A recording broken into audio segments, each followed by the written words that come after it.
Diomaye et Sonko étaient liés par une ambition commune. La coalition portait à l'origine le nom Sonko président. Mais le blocage de Sonko par Macky éclaire déjà des tensions. Macky, selon certains, aurait freiné Sonko pour des raisons purement politiques. En réponse, Sonko désigne Diomaye comme candidat. La coalition devient alors Diomaye président. Diomaye n'est pas simplement un candidat, il est le porte-voix du projet. Mais derrière les apparences, c'est Sonko qui continue de gouverner la coalition. Le véritable pouvoir reste entre les mains de Sonko. Pour beaucoup, Diomaye n'est qu'un exécutant. Il incarne le visage public, mais les décisions viennent d'en haut. Au sein de PASTEF, il y avait une règle très claire. Selon les statuts internes, quand on devient président, il faut démissionner de ses fonctions au parti. Cette disposition visait à éviter les conflits d'intérêts.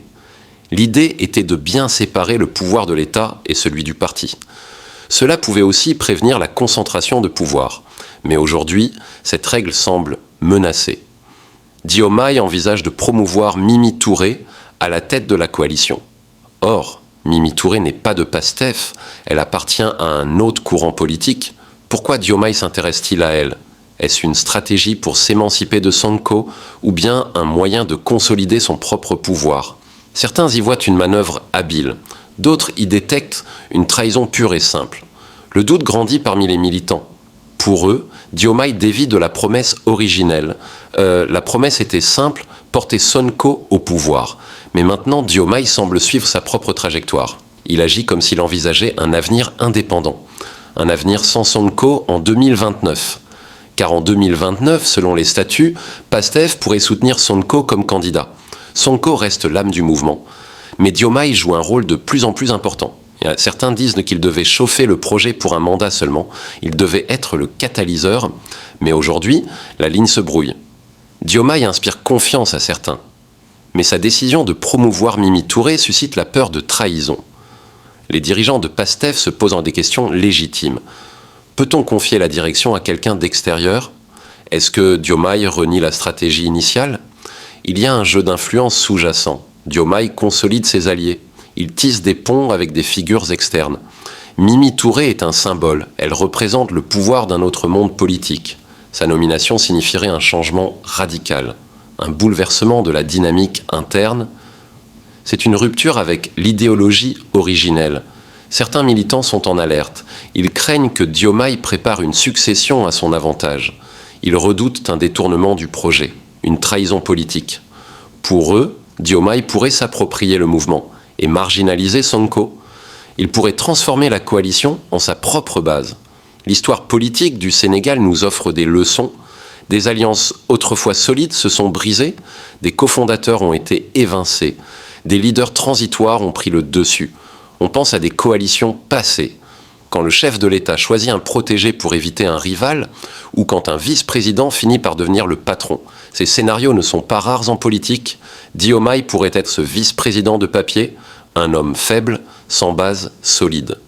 Ou au contraire, le futur vrai dirigeant. Il faut analyser ses mouvements stratégiques, ses discours, ses rencontres, ses nominations. Chaque décision a un sens. Chaque geste peut être lu comme un message.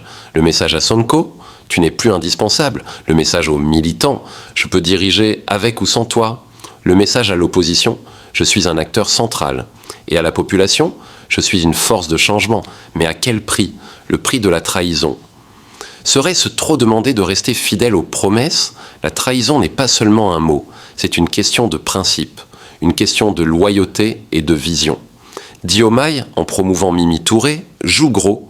Il prend le risque de froisser Sonko, il prend le risque de casser l'unité interne. Il pourrait provoquer un schisme, un face-à-face entre deux visions. Mais peut-être que Diomaye a un plan pour s'imposer durablement, un plan pour construire un empire politique qui lui est propre. Il pourrait viser un deuxième mandat ou préparer une relève fidèle. Sonko, de son côté, ne peut pas rester les bras croisés. S'il est un marginalisé, sa base pourrait se désintégrer. Son influence pourrait décliner et sa parole perdre de sa puissance. Des voix commencent à s'élever, des militants historiques avertissent. Ils craignent une manipulation, ils demandent des clarifications. Est-ce qu'il y aura un congrès extraordinaire ? Est-ce qu'on va voter cette nomination ? Est-ce que la base sera consultée ? La démocratie interne est en jeu. On parle d'un mouvement qui se voulait radical. Qui voulait rompre avec les pratiques anciennes? Mais si le pouvoir se concentre entre quelques mains, que reste-t-il de la rupture? Une coquille vide, peut-être. Un projet fragile. Car les ambitions personnelles peuvent tuer un rêve collectif. La trahison n'arrive pas toujours en un instant. Elle s'installe progressivement, au rythme des compromis, des promesses non tenues, des petits renoncements. Diomaye avance masqué, il construit patiemment. Mais certains sheikhs dans les coulisses, d'autres se posent en gardiens de l'âme du projet. Ils veulent protéger Sonko, ils veulent préserver l'identité originelle. Ils refusent que Pastef devienne juste un tremplin pour Diomaye. Ils craignent qu'il ne reste rien pour Sonko en 2029, mais Diomaye peut répondre. Il peut défendre ses choix, il peut dire qu'il agit pour la stabilité, qu'il cherche l'unité, qu'il vise l'efficacité, qu'il veut gouverner, pas seulement promettre. Pourtant, les mots ne suffisant pas toujours. Les actes comptent. Et les militants scrutent chaque geste, chaque nomination, chaque alliance, chaque rendez-vous. Ils veulent des garanties claires sur la succession, des garanties sur le respect des principes fondateurs. Ils veulent savoir si Diomaye est un passeur ou un usurpateur, un homme de transition ou un architecte de son propre règne. Le pari est risqué pour lui. S'il va trop loin, il peut provoquer la division. S'il reste timide, il peut ne pas asseoir son autorité. Mais peut-être est-il prêt à ce risque. Peut-être croit-il en une stratégie à long terme. Peut-être mise-t-il sur un double jeu, un jeu où Sonko reste le symbole, mais où lui devient le décisionnaire réel, un jeu subtil, un jeu dangereux, car en politique, la trahison peut coûter cher. Regardons les exemples ailleurs. Des coalitions autrefois solides explosent quand les ambitions s'affirment, quand un dirigeant de transition refuse de passer la main, quand un protégé se révolte contre le maître. C'est l'histoire politique universelle. Au Sénégal aussi, des alliances ont tourné court. Des promesses de changement ont été trahies. Des mouvements nés dans l'espoir ont dérivé vers la concentration du pouvoir. Les militants de Pastef ont du poids. Ils peuvent influencer le destin de cette coalition, ils peuvent exiger la transparence, ils peuvent demander des comptes, ils peuvent refuser une nomination sans débat, ils peuvent refuser un choix imposé. La question est, est-ce qu'ils oseront? Est-ce que Diomaye les écoutera ou bien les ignorera-t-il? S'il ignore la base, il court un danger de scission, un danger de perte de légitimité. S'il consulte, il peut renforcer sa légitimité. Faire des compromis stratégiques, mais accepter une consultation, c'est peut-être son plan. Il pourrait organiser une convention interne, transparente ou presque. Donner un espace aux militants, donner une voix à Sonko aussi. Faire en sorte que Mimi Touré soit acceptée par tous, ou du moins qu'elle ne soit pas imposée, car imposer, c'est risquer d'aliéner. Mais proposer, c'est pouvoir négocier.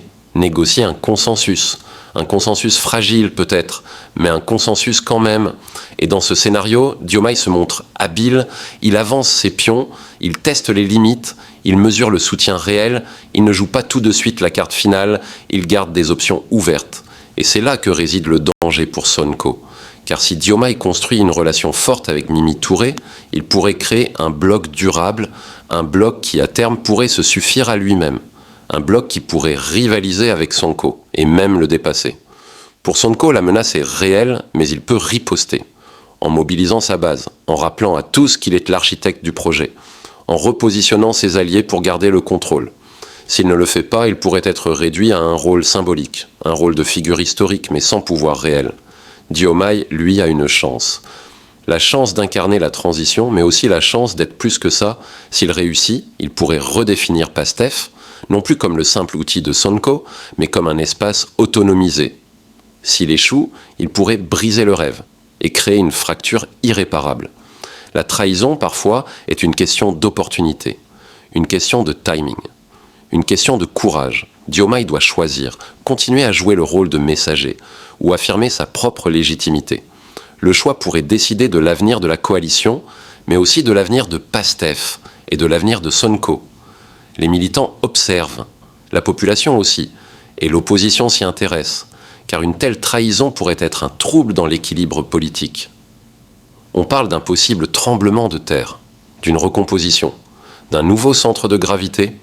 Diomaye, dans son ambition, pourrait remodeler le paysage politique ou tout perdre.